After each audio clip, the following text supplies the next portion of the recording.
The $47 billion agricultural supply industry depends on you never learning what I am about to show you. Every year, the average American farming family spends $3,200 on commercial inputs, fertilizers, and equipment. They repurchase season after season without a second thought. But 370,000 Amish farmers across 31 states have practiced these same 25 methods for over 200 years and solved every one of those costs before the first invoice ever arrived. They have never written a single check to a commercial ag supplier, not one. Number 25, sheet mulching. Most gardeners fight weeds by pulling them season after season on their knees. Ruth Stout stopped pulling anything. On her Connecticut farm through the 1950s, she dumped 8 inches of spoiled hay over everything and let it rot in place. And she gardened that way into her 90s, without ever once swinging a hoe. The hay smothers weeds and feeds the soil at the same time, like throwing a heavy blanket over a fire and watching it go quiet. One layer cut her watering to nearly zero across a 45 by 50-foot plot, but a blanket only holds what's already underneath it, and the next trick builds the ground from scratch. Number 24, Hugel Culture. Buried wood sounds like rot you'd want to avoid. Sepp Holzer turned it into a water tank. On his mountain farm in Austria through the 1960s, at 1,500 meters where nothing was supposed to grow, he piled logs under mounds of soil and let them soak up rain like a sponge left in a sink. The wood holds moisture for years and feeds it back slowly as it breaks down. His mounds went unwatered through entire dry summers. One buried log can hold water for up to 20 years, but holding water in a mound is small next to catching it before it ever lands. Number 23, rain catchment. Here's a number that should bother you. A 1,000 square foot roof sheds about 600 gallons from a single inch of rain, and most people watch all of it run into the street. In Colorado, catching that water in a barrel was actually illegal until the state legalized residential rain barrels in 2016 under old water rights law. The roof is a funnel you already own, like standing under a downspout holding an empty bucket you forgot to lower. 2 barrels off one roof can bank over 1,000 gallons a season, but stored water means nothing if your ground sheds it like pavement. Number 22, contour swales. Walk a sloped yard after a storm and you'll see the water leave in minutes. On the Los Plateau in China, starting in 1994, crews carved shallow ditches across 35,000 square kilometers of dead hillsides so the rain had to stop and sink instead of run. Within a decade, ground that had eroded for centuries was growing crops again. A swale is just a level shelf cut into a slope, the way a stair landing stops you from tumbling straight down. That project lifted local incomes for over 2.5 million people, but soaking water into bare dirt still leaves the dirt exposed. Number 21, cover cropping. Gabe Brown watched his cropland die 4 years straight near Bismarck, North Dakota through the early 1990s, hail and drought wiping him out. Then he stopped leaving his soil naked. He planted clover and vetch between cash crops, plants grown only to be cut down and fed back, and his ground started pulling nitrogen out of thin air for free. Bare soil bakes like skin left in the sun with no shirt on. Brown cut his fertilizer bill to nearly nothing and lifted his soil's organic matter from under 2% to over 6%. But a cut cover crop needs something alive to break it down. Number 20, Mycorrhizal Networks. You think roots feed a plant. They're only half the system. Suzanne Simard, working in British Columbia forests and publishing in 1997, traced threads of fungus passing food between trees underground, a living web most growers never knew they were killing. Every pass of a tiller snaps those threads like scissors through a switchboard's wiring. Plants plugged into the network grow with far less input because the fungus hauls nutrients to them. Her work showed carbon moving between trees up to 30 feet apart, but the fungus runs on carbon, and one black powder locks carbon in the ground for centuries. Number 19, Biochar. Deep in the Amazon sits dirt that shouldn't still be fertile. Indigenous peoples built terra preta there over 2,000 years ago by burying charred wood, and that black earth still outgrows the pale clay around it today. The char is full of tiny pores that house microbes, like a coral reef packed with hiding spots, except underground. One application keeps working for hundreds of years instead of washing out in a season. Terra preta soils hold up to 3 times the organic carbon of nearby ground.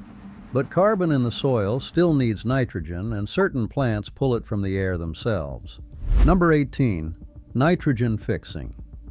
The Haudenosaunee solved fertilizer 1,000 years before anyone sold it in a bag.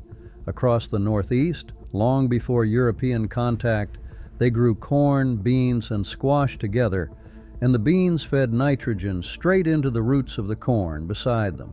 One plant runs a tab and quietly covers the whole table. That trio yielded more food per acre than the 3 grown apart, and it did it with 0 added input. Studies of the method clock up to 20% more calories per acre than monoculture, but plants that feed each other can also be planted to guard each other. Number 17, companion planting. Pests find your garden by smell, which means you can confuse them on purpose. The Rodale Institute in Kutztown, Pennsylvania, running organic trials since 1947, mapped which plants drive bugs off their neighbors, work that cottage gardeners had trusted for generations before the science confirmed it. Marigolds beside tomatoes, basil between rows, each one a loud-smelling guest seated next to the one who always gets bothered. The pests simply move along. Some pairings cut pest damage by over 30% with no spray at all. But the strongest pest control on the list isn't a plant. Number 16, rotational poultry. Joel Salatin runs chickens like a cleanup crew that pays him back.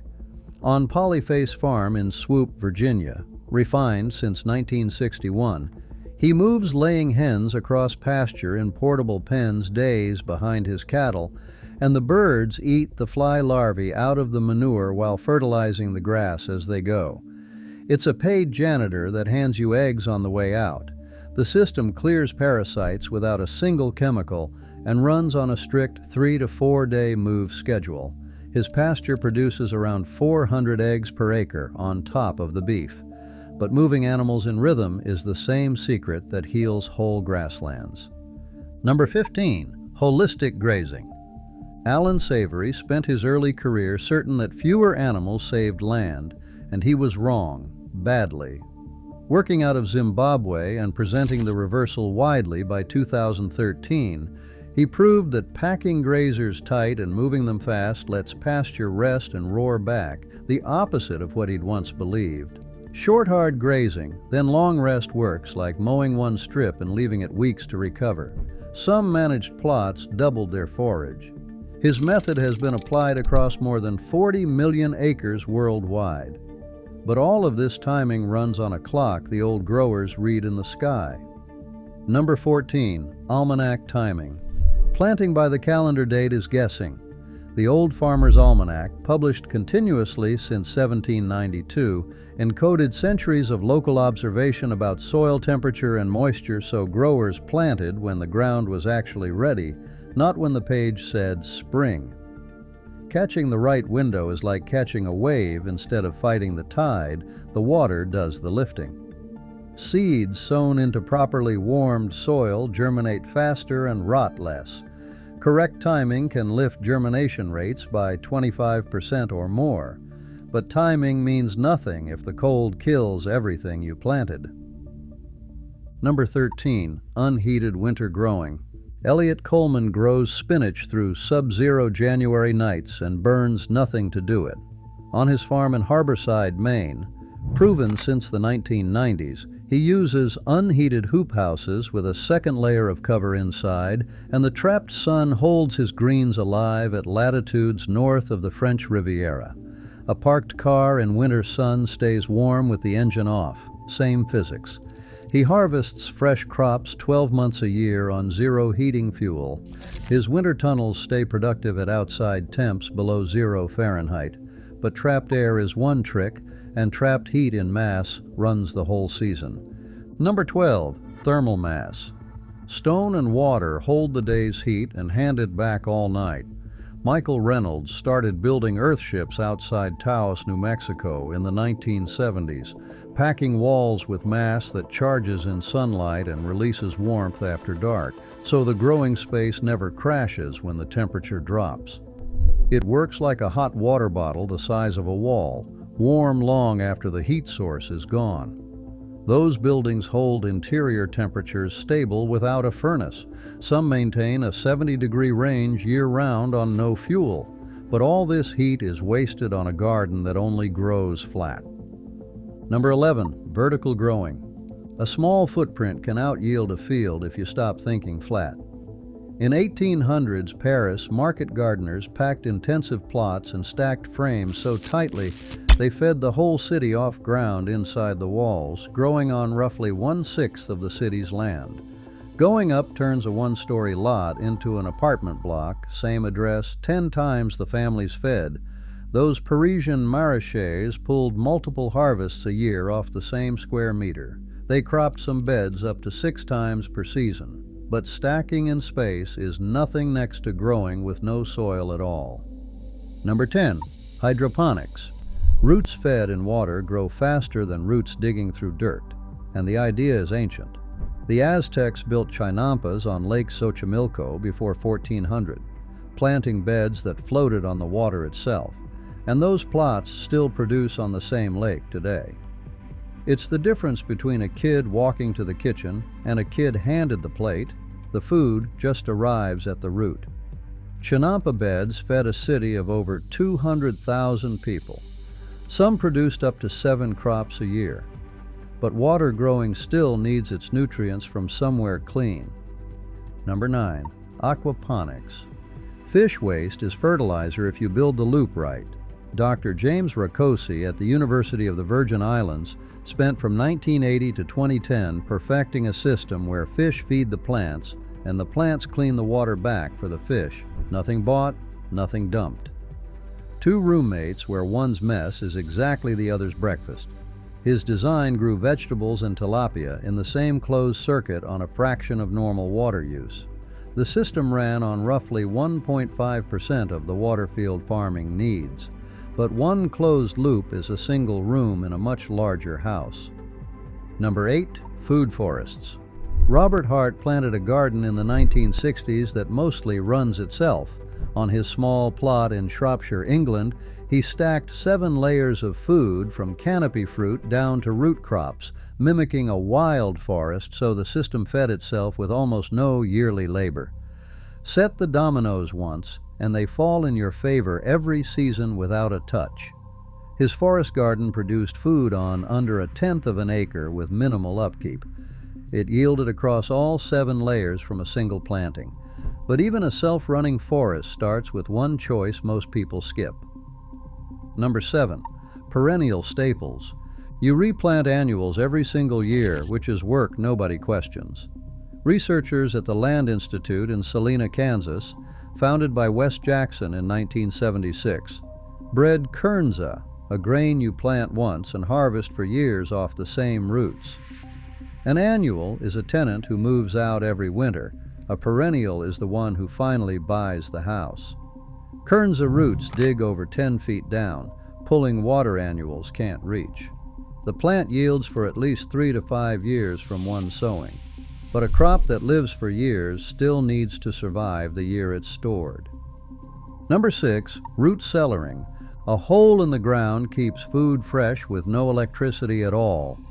The cold cellars of rural Quebec, used since the 1800s, hold the Earth's steady underground temperature near 4 degrees Celsius year-round, keeping apples and roots crisp through winters that would freeze a fridge solid. The ground works like a cave that ignores the season above it. Properly built cellars store crops for 6 months or more on zero power. Some kept potatoes sound from October clear to April. But storing food whole is one path, and another keeps it good for years. Number 5. Lacto Fermentation. Cabbage left in salt water doesn't spoil. it improves. Korean households have buried kimchi crocks for centuries, packing them underground where the cold and the brine let good bacteria preserve the vegetables long past any fresh shelf life. The jar runs its own factory. The microbes do the canning for free. Properly fermented vegetables keep for many months without refrigeration and gain nutrients on the way. Traditional kimchi can hold for over a year buried. But preserving the harvest still leaves the question of starting the next one for nothing. Number 4, seed saving. Every seed you buy is a copy of one you could have kept. After the 2013 Supreme Court ruling in Bowman versus Monsanto, saving patented seed became a legal violation, and a whole generation quietly decided saving any seed was off limits. Open pollinated plants make their own true-to-type seed, so one good tomato is a lifetime supply, like being handed a key that cuts infinite copies of itself. A single heirloom plant can yield hundreds of viable seeds. One tomato holds enough seed for years of planting, but a saved seed only matters if the rarest ones survive. Number 3, heritage genetics. Most of what your grandparents grew is already gone. Seed Savers Exchange, founded in Decorah, Iowa in 1975, tracks the collapse and banks the survivors, holding over 20,000 rare varieties that vanished from commercial catalogs as the seed industry consolidated. Each old variety is a recipe that took a century to write and one season to lose forever. Their vault preserves food crops no store will ever sell again. Around 93% of the vegetable varieties sold in 1903 had disappeared by the 1980s, but saving the genetics means nothing without somewhere safe to keep them. Number 2, seed vaulting. Deep in a mountain near the North Pole sits humanity's backup. The Svalbard Global Seed Vault opened in Norway in 2008, drilled into permafrost that stays frozen on its own, holding over 1.2 million seed samples from nearly every country as insurance against everything. It's a savings account no thief and no drought can reach.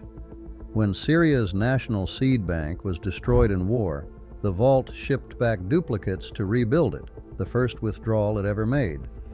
That single deposit and return saved an entire region's crop heritage, but the whole vault, every sample in it, traces back to one act anyone can do.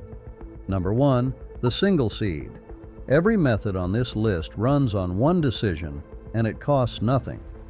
The 370,000 Amish across those 31 states didn't memorize 25 separate tricks. They kept one habit alive that the rest of us dropped, saving a seed instead of buying it. That single choice is the ignition key to the whole machine, the one you've been tossing in the compost your entire life. One saved seed from one good plant begins a loop that has fed families for over 200 years. It starts everything else on this list, not someday, this season. Here's the part the $47 billion counts on you missing. None of these are 25 tricks. The mulch feeds the soil feeds the fungus feeds the plants feed the animals feed the soil again, and the seed you saved starts the whole turn over the next spring. It's one loop, one operating system, and every piece exists only to keep the next piece running. The families who never wrote that check didn't conquer a list. They started one turn and let it close on its own. So don't look at the number 25 and feel buried under it. Pick the smallest, cheapest turn on the wheel. Save the seeds from one good tomato this season, set them on a paper towel to dry, and let that single thing pull the next one into place. The whole system starts with one seed you were about to throw away.